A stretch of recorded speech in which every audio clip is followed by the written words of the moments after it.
Welcome to the Oddfrog Chop Shop, your one-stop podcast for all things toy, design, collectible, comic book, video game, movies, pop culture, and more. And now please welcome your hosts, Kelly Greenwood and Eddie Hermosillo.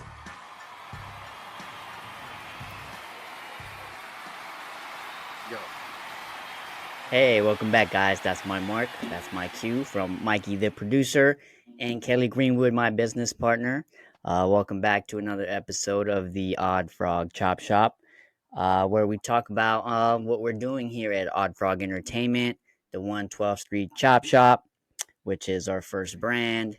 And we just chop it up, see what's going on. We inform you guys of our developments, of what we have going on, what our plans are, and we try to throw in some pop culture, some news, whatever's going on in our lives. But yeah, we're gonna go ahead and take it off, man. What's up, Kelly? What's up, Mikey? What's up, guys? Good to see you guys. Mikey, real quick, why don't you give an update of what you've been working on? Guys, we haven't done a podcast in a while because we wanted all of us to be here, and Mikey's been working on a career goal that's pretty interesting. Well, I mean, I am still voice acting and also doing some other exciting auditions, but I've kind of had to put a lot of that on the side burner because, well, I don't do it full time yet, and I got bills. So I've been pursuing my CDL, and as of last week, I officially have my CDL. And so I already got a job at a propane company. So I got to go around driving a big truck saying, "Damn it, Bobby," all day. So, well, and now we should be able to get back to like a more regular schedule with our podcast. Yeah, it's been pretty much every evening and on the weekends, man. It's been a lot of hours, not only classroom hours, because I had to get my hazmat as well. It's just a lot of classroom, and then pretty much driving every opportunity that I could. Because I did go for my manual transmission, so 13 speeds. So the good news is for Mikey, once AI takes over voice acting, we can have him deliver the toys. I might have to blur my. Oh yeah, no. So, anyways, guys, what we want to do real quick. What about you, Kelly? What have you been up to? Well, lots of things. Trying to further this comic book. Trying to get some momentum flowing on the Bandito. And I actually started some part-time work in a modeling shop, which is basically like it has everything we need for rapid prototyping. It's at Eddie and I's old college, and we'll put a picture of the modeling shop up here that I took the other day just to give you guys an idea of what we'll be able to do now with these capabilities. Because basically the school is saying, we want you to use this equipment for your own stuff because that way you learn it and you can help the other students learn it better. So we've got CNC machine, we've got vacuum forming, we've got 3D printers, like tons of 3D printers on top of our own now. We've got milling machines, tooling basically, I mean, on a small level. And we've got vacuum pressure for doing molds, band saws, table saws, sanders, everything, guys. They really have just opened it up to us. Plus, not only that, but we have access to all the programs. So we have ZBrush, we have, just everything, all the newest everything. But what we want to do today, at least in the beginning, is we're going to be talking to, first of all, happy Memorial Day. We're recording this on Memorial Day. And so I thought it'd be interesting to talk a little bit about the history of wooden military toys. We've been discussing a lot about doing a series of 3 interesting things about toys and different kinds of toys. So this will be the first in our series about wooden toy lines. And this one will be about military wooden toys throughout history. But first, before we get to that, because we know all of you can't stick it out for the full 20 minutes or half hour or whatever it's going to be of the show, we want to update you on the tier system that we've created for the Bandito. We wanted to re-inspire some momentum. We don't have action figures that are far along enough yet for us to promise that we can put that in that box for you and have it be a quality premium item. What we have is a modular, infinitely customizable vehicle that we've been developing over the last 2 years, as many of you know. We didn't whip this car out in 6 months just to have a car to sell. We have taken a year and a half and put engineering, our lives, everything into this. We've listened to the community about customization, different materials, and different things you can do with it. So the tier system that we've created is to help spur momentum to get sales going again and to help get us a little past the mark that we want to get to. So what we've got, instead of offering action figures and action figure heads, which we don't really have that are far enough along right now to offer you guys, is we do have kits and customizability with different parts of the car that we can build into this tier system. So when we say tier system and unlockables, one thing I want to make clear to everybody is the tier system doesn't just unlock and make it available. What it is it's our gift to you. So when we get to 250, we want to offer you a new bumper and a blank grill without the logo on it. And again, it'll unlock and then we send that to you. It's not an unlockable that you have to purchase after the fact. When we get to 500, we want to offer you those same bumpers and grill, of course, but then we want to throw in customizable wheels and stock in. Oh, I'm sorry. Let me go back. The 250, and we'll put images up here so that I can see it better. The 250, you get the stock hood and the stock engine because many people wanted that option. And we weren't going to be able to do it as an unlockable before, but we are now. So you get that. And then at 500 units, it unlocks the new bumpers, the blank grill. You also get the stock hood and the stock engine. At 1,000, it unlocks all that and the rims. You get rim options. And again, this is not unlockables that you then have to pay for to get with your car. We are throwing it in with the car as we get to that many numbers. And again, our ultimate goal is 1,500. So once we get to our goal, everyone is getting gifted those things so that when you pull your car out, you can start customizing right out of the bat. When we get to 1,500, it unlocks the lowrider kit. And so what I'm saying again, just to reiterate, that's not a kit that you have to purchase once we get to 1,500 units. That is a gift from us to you that is coming with your Bandito. I don't know if we can fit it all in the same box right now, but either way, we are getting you the kit that will help customize it into the lowrider. At 2,000, unlocks the Road Warrior kit, which we will also then gift to everyone. So what you would get if we get to 2,000 is the bumper, the blank grill, new rims, stock hood, stock engine, the lowrider kit, and the Road Warrior kit. All of which will be coming with extra parts, extra customizable features later. So there'll be other parts for the lowrider kit. There'll be other parts for the Road Warrior kit that you can further upgrade those with. We just want, as a way to build more momentum, because we're behind schedule with sales right now, guys, just to be perfectly honest. We need to get this ball rolling again. We need everybody to get to the website and start ordering. So the tier system is our way of motivating people to buy and also our gift to you. So for the same $185, when we get to 2,000, you're getting all those customized parts, the lowrider kit, and the Road Warrior kit. Because once we get to 2,000, it gives us extra money for tooling, and we can start producing those, and hopefully they can come right along in the same box.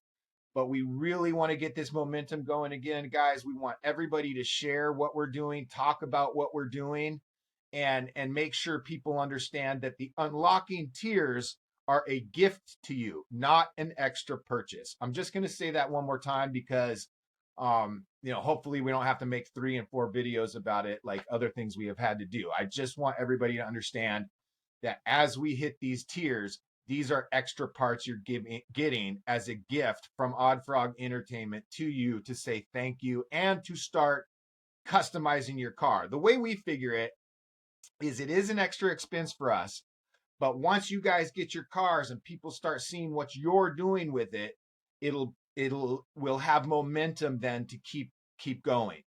So that is kind of a short update on the tiers, and hopefully we can put some images up here and post as I describe that to kind of show you. And again, if you haven't seen them, we posted it on Instagram and stuff like that. But yeah, guys, so like that's what we're going to start doing the podcast regular again, so people that are new can start seeing who we are, getting to know us again, and also build momentum with this tier system. So that's our spiel for the unlockables. And anything to add on that, Eddie? Yeah, Eddie, you want to add on to that? Like you were saying. I just wanted to kind of no, man, you summed it up perfectly. I mean, I couldn't have said it better myself. I know that us as Oddfrog Entertainment, we kind of took a little hiatus in the beginning of the year, and then the last couple of weeks, life does happen. We're parents, we have kids, we have our lives aside from Oddfrog Entertainment. Kelly just started that job at the model shop. Mikey, just got his license. I started back at a restaurant gig that we all have essentials that we need to take care of, but not to let Odd Frog Entertainment go. We're still here. We're still here at the chop shop. We're still making things happen. I mean, we got 3D printers. We're still designing, late hours of the night. So just because I know the social media is a big aspect of it, and we're working on it. But again, this is the team here. 3 guys, 4 guys we have, and we're trying to make it happen despite it all, despite all this adversity and everything coming our way. But we tend to look at it this way. We're just climbing, and we're just getting stronger as we go, basically. But yeah, that's what we've been doing. Kelly summed it up real good. These tiers are gifts. These unlockables are then gifts. And yeah, man, I don't know. You said it nice, bro. And I think what it does too, like one of the specific things about the work that I just got is it's mostly being present in the shop. So most of the time I'm allowed to keep designing for Odd Frog, keep working on the comic book, keep sculpting on our action figures, and which is kind of gone into our focus now because the Bandito is essentially done. Aside from getting all the details right with the prototypes being put back together, which we have 2 of now, and getting them out to influencers real soon, we have more access to equipment to get more things printed, and now we have more capital, so we can do things like boost our post and invest in a little bit of social media advertising that we weren't able to do before, just because we were hustling and all this just to make everything about Odd Frog our main focus. But this allows us to do both in a real cool way, and it's just kind of a miracle that it fit this way. But my first week there, they're like, no, work on your own stuff. So I've been sculpting in ZBrush our action figures for the Odd Frog.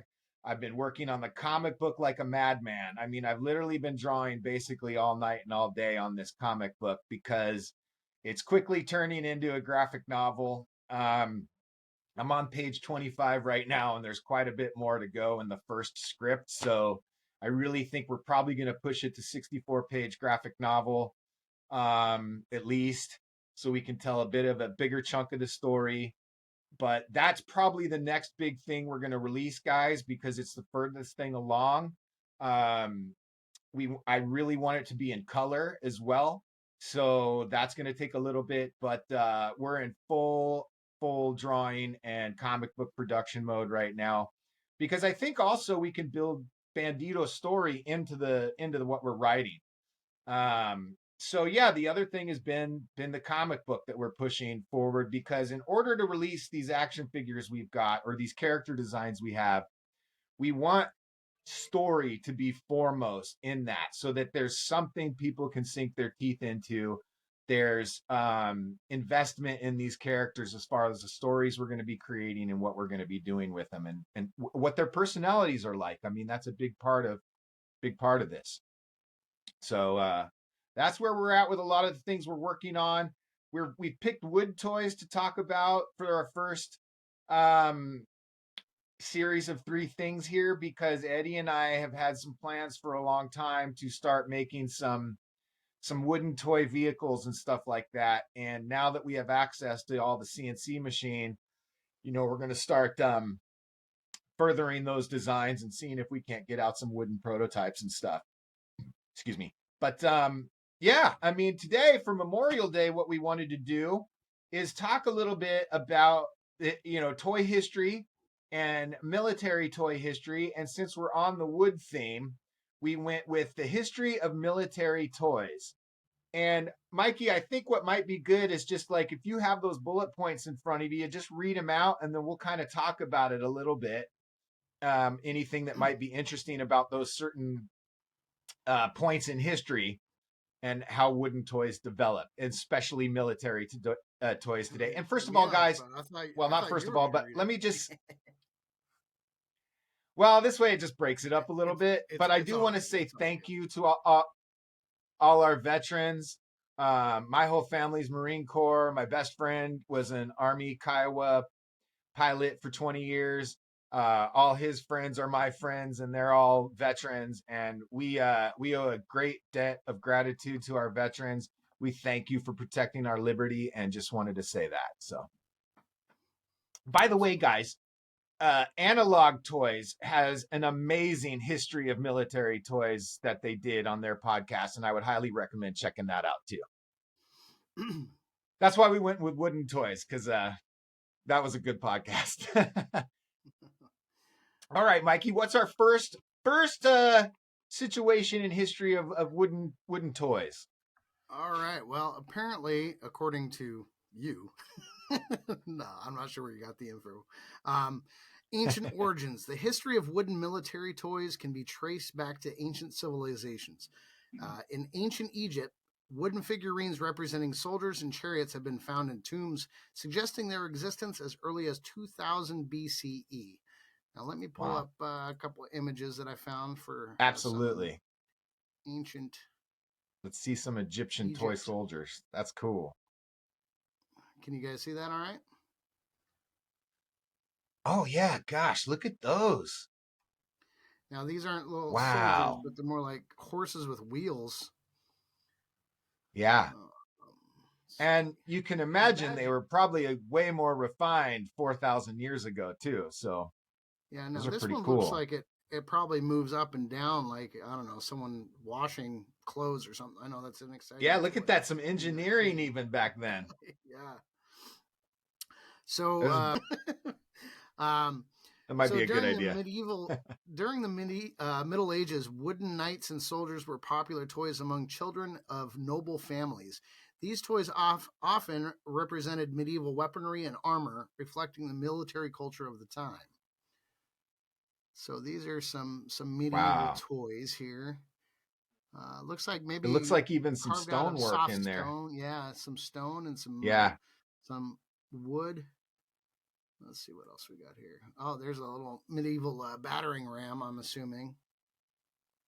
Interesting form, too. Looks like a dragon. Okay, so that's what I was going to say. Okay, interesting. Dragons are supposed to be like, not real, but like, where would they have gotten the idea of these dragons, bro, if they didn't see it? It's kind of trippy. I know. I've always thought, like, if they dug up, if somehow they found dinosaur bones, which you imagine somebody must have come across them back then, you would imagine that, like, oh, this is where dragons came from. So that's cool. In the late 18th and early 19th centuries, lead became a popular material for toy soldiers. However, they did have concerns over lead poisoning, and it led a shift back to the wooden toys of the 18th and 19th centuries. Oh, look at those. Those look like they could almost be modular, too. I see a green arm on the blue one. There's your first instance of action figure customization. See, what is that? 2, maybe 3 to 5 points of articulation there. Yeah. Here's like no points of articulation. Oh yeah, those look like Spanish soldiers, I think, around like Goya's time in the Spanish Revolution. I could be wrong. Let's see. Oh yeah. Yeah. So the World Wars had a significant impact on the popularity and design of wooden military toys. Toy soldiers representing soldiers, tanks, and planes from the involved nations became sought after playthings for children during these turbulent times. So here's some could be World War I or two, Yep. probably two. Yeah. That looks like World War II German Nazis. Yeah, look at that. They're almost like they're almost kind of flat and then the details look painted on, like you could cut them out of a Yeah, CNC machine. absolutely. Oh, look at those. Those are Um, cool. That looks like American soldiers for sure. so Yeah. with the advent of new materials like plastic and electronic toys in the mid 20th century, the popularity of wooden toys has declined. However, there's been a recent resurgence in interest driven by nostalgia, of course. Check that out. Oh, now Driven by that is nostalgia and cool. growing appreciation for traditional handcrafted toys. Wooden military toys, especially those from the 19th and 20th centuries, have become highly collectible. Antique and vintage examples can fetch high prices at auctions and are sought after by collectors around the world.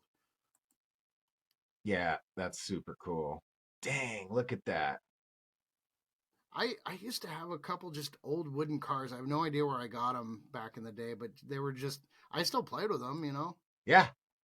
Look at these guys. Wow. Are those wood, Mikey?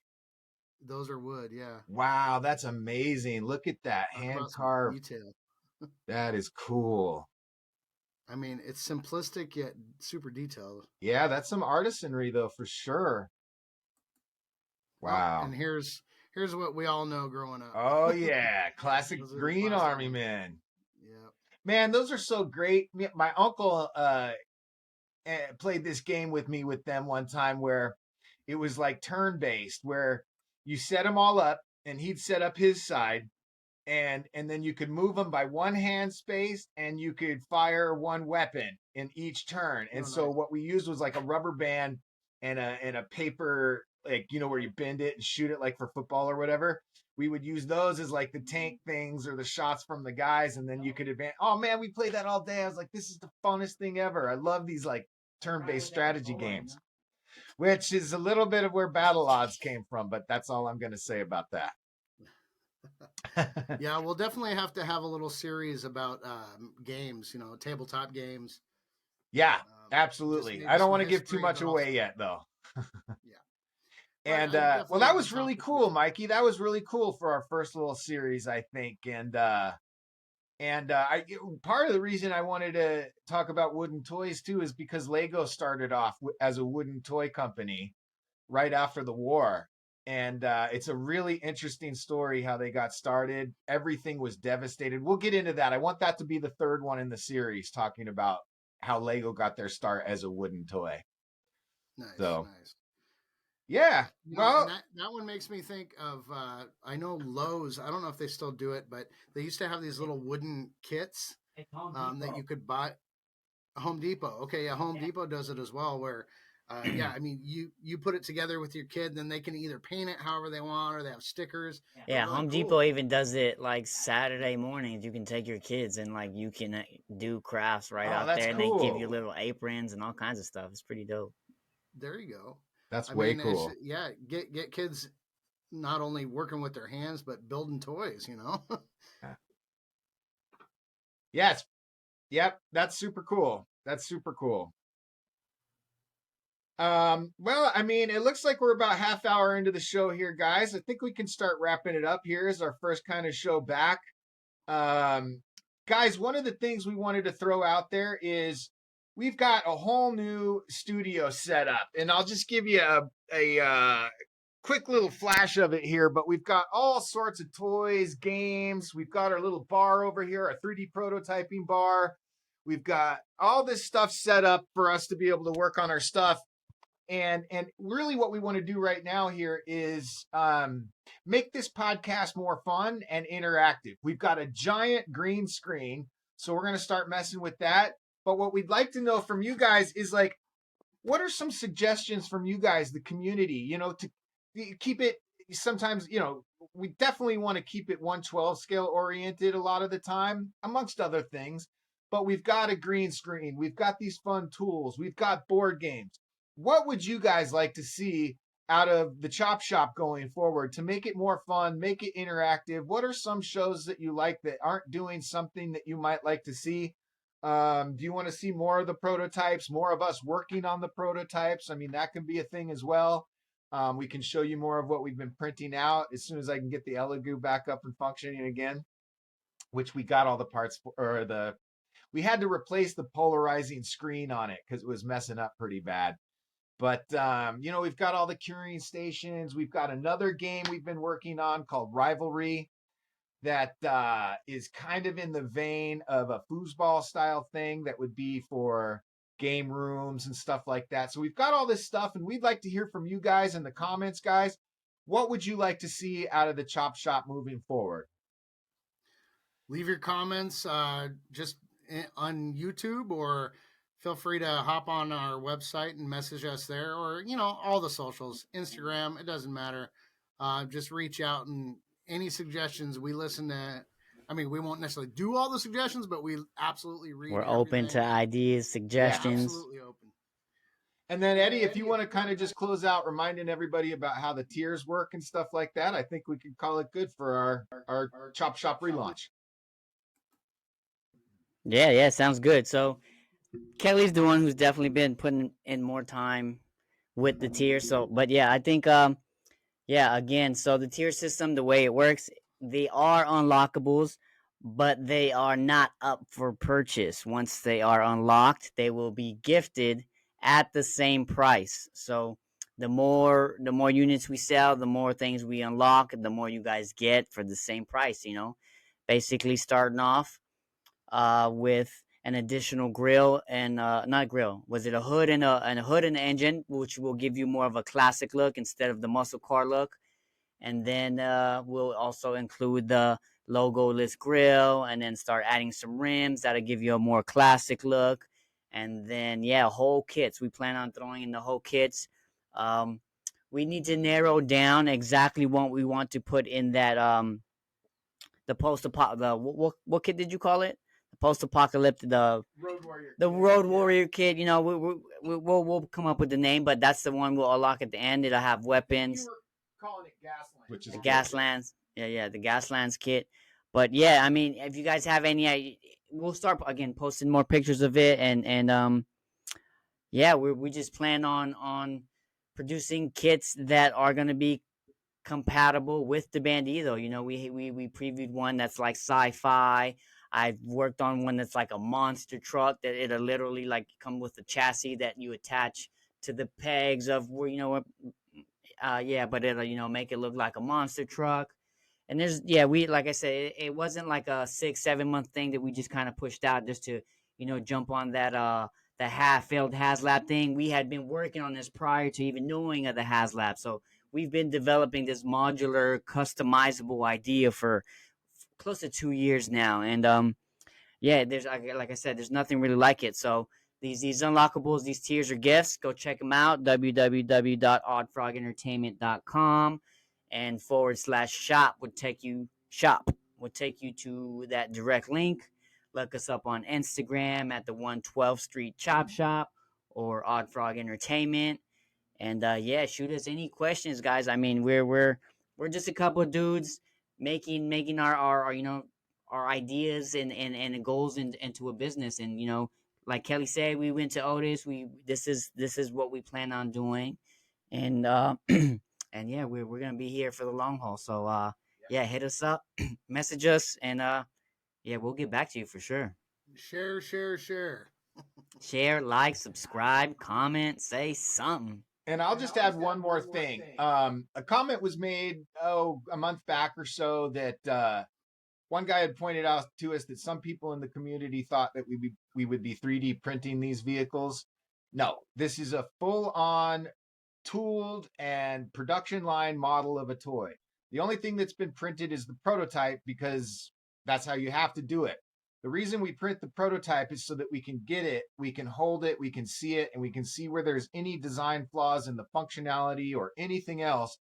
then we can fix those before we go to tooling, which is the expensive part where they're cutting out cavities of giant aluminum blocks, which are very big on a product like this. So that's why, the prototypes are prototyped. But no, the Bandito itself is a full-on production line model car.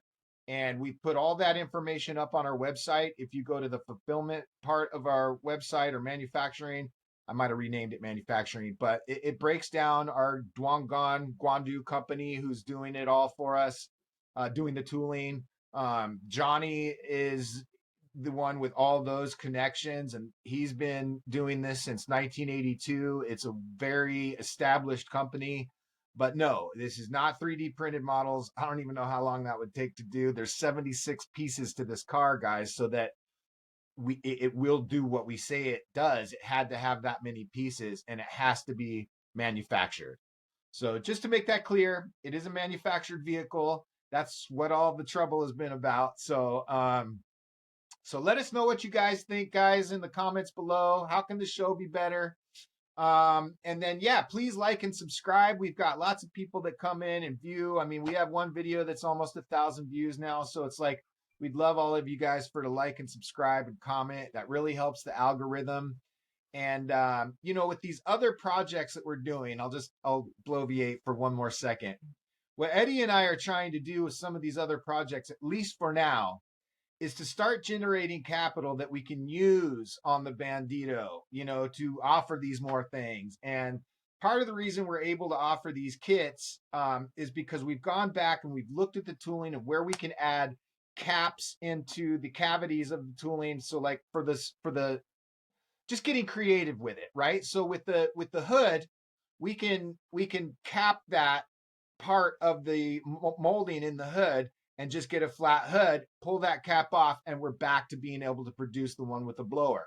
So not a lot of tooling or expense has to go into the tooling to change some of these parts.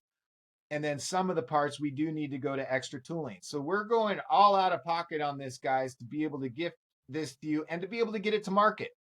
Because the idea is once we get it there, we've established ourselves as the premium, modular, customizable, nothing else out there like it on the market, guys. I don't care what anybody says. This car has been designed to be fully customizable. So I'll just leave it at that, and I'll let you guys close out if you got anything else to say. But like and subscribe, guys. It really helps us out, and we'll see you next time.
Thank you for tuning in to the Oddfrog Chop Shop podcast. This episode is brought to you by MLCVoice.com and OddFrogEntertainment.com. Theme music is Burlesque Heartache by RKVC. Please remember to rate and subscribe. Until next time, keep creating and keep playing.